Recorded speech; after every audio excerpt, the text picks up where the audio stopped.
ವಹಿಸಿದ್ದೇನೆ. ನಿಮ್ಮ ಅಮೂಲ್ಯವಾದ ಮತವನ್ನು ನನಗೆ ನೀಡಿ ಜಯಶಾಲಿಯನ್ನಾಗಿ ಮಾಡಿ. ಕ್ರಮ ಸಂಖ್ಯೆ 5. ನಂಬರಿಗೆ ಓಟ್ ಹಾಕ್ತೀನಿ.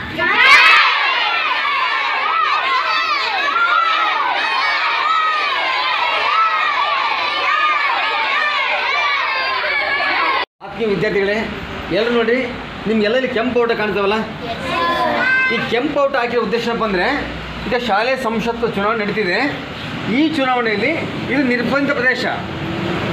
ಈ ಬಾವುಟ ಹಾಕಿದಲ್ಲ, ಈ ಪ್ರದೇಶದ ಒಳಗಡೆ ನೀವು ಯಾರೂ ಕೂಡ ಪ್ರಚಾರ ಮಾಡೋಂಗಿಲ್ಲ. ಪ್ರದೇಶ, ಈ ಪ್ರದೇಶ ಯಾರು ಕೂಡ ಅನಾವಶ್ಯಕವಾಗಿ ಸುಳಿದಾಡಂಗಿಲ್ಲ. 100 ಮೀಟರ್ ಆ ಕಡೆ ಇರ್ಬೇಕು. ನೀವು 10 ಜನ ಅಭ್ಯರ್ಥಿಗಳಿದಾರ, 10 ಜನ ಅಭ್ಯರ್ಥಿಗಳಿದ್ದೀರ, 10 ಜನ ಫೋಟೋ ಇದ್ದಾವೆ. ನಿಮ್ಮ ಕ್ರಮ ಸಂಖ್ಯೆ ಇದೆ, ನಿಮ್ಮ ಹೆಸರಿದೆ, ನಿಮ್ಮ ಫೋಟೋ ಇದೆ, ಪಕ್ಕದ ಬಟನ್ ಇದೆ. ಈಗ ಇದರಲ್ಲಿ ಯಾವ ಓಟ್ಗಳು ಕೂಡ ಇಲ್ಲ. ಈಗ ಸದ್ಯಕ್ಕೆ ಈಗ ಅಣಕು ಮತದಾನ ಮಾಡೋಣ. ನಿಮ್ಗೆ ಯಾವ ಇಷ್ಟ ಬರ್ತೋ ಅದನ್ನು ಒತ್ತಿ ನೋಡು. ನಾನು ಮತ್ತೆ ಬ್ಯಾಲೆಟ್ ಕೊಡಿದ್ರೆ ನಿಮ್ಗೆ ಓಟ್ ಹಾಕಲಿಕ್ಕೆ ಬರೋಲ್ಲ. ಈಗ ಬ್ಯಾಲೆಟ್ ಕೊಡ್ತಾ ಇದ್ದೀನಿ, ನೆಕ್ಸ್ಟ್ ಇನ್ನೊಬ್ಬರು ಓಟ್ ಹಾಕಿ. ಈಗ ಮತ್ತೆ ಓಟ್ ಹಾಕಿ ಬರಲ್ಲ. ಈಗ ನಿಮ್ಮ ಸಿಗಲು ಬ್ಯಾಲೆಟನ್ನು ಕೊಡ್ಬೇಕು, ಹೌದಾ? ನೀವು ಎಷ್ಟು ಓಟ್ ಹಾಕಿ ಕೊಡ್ತೀರಿ?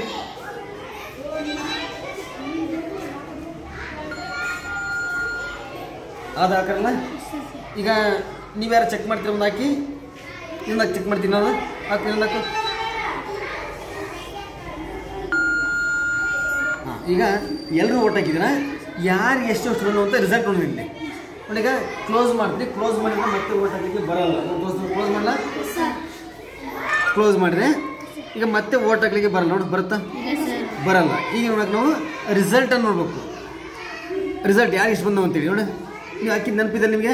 ನೋಡು, ದೇವಿಕಾ 2 ಓಟ್ ಇದ್ದಾವೆ, ಧನುಷ ಇಲ್ಲ, ಸಮರ್ಥ ಹೆಚ್ಚಿ 1 ಓಟ್ ಹಾಕಿದ್ದಾರೆ, ವೆಂಕಟೇಶ ಇಲ್ಲ, ಲೋಯ್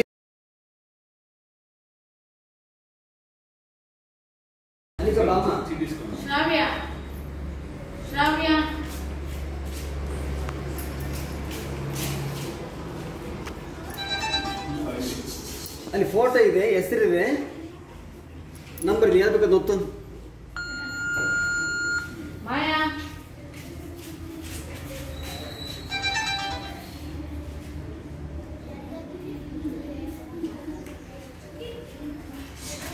ಇಲ್ವಾ ಶ್ರವ್ಯ? ಇಲ್ವಾ? ಗೊತ್ತು. ನೀವು ಯಾರು ಬೇಕಾ ಅವ್ರಿಗೆ ಇವತ್ತು ಹೊರಡೋ